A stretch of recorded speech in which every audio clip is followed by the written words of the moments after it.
To restore your wallet on Bulex.io, follow these steps. Log into Bulex.io. Visit the Bulex.io website and log into your account with your username and password. If you don't have an account, you need to create one first. Access the wallet section.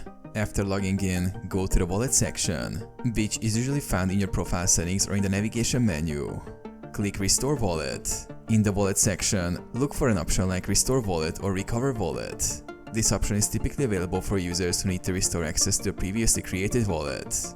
Enter recovery information.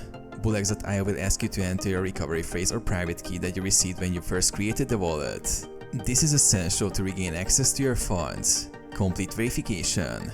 After entering the required recovery details, Bulex.io may ask for additional verification, such as 2FA to ensure the security of the restoration process. Wallet restored. Once you enter the correct recovery information, click Restore. Your wallet will be restored and accessible again on Bulex.io. Check wallet balance. After restoration, ensure that all funds are present and that your wallet is functioning as expected.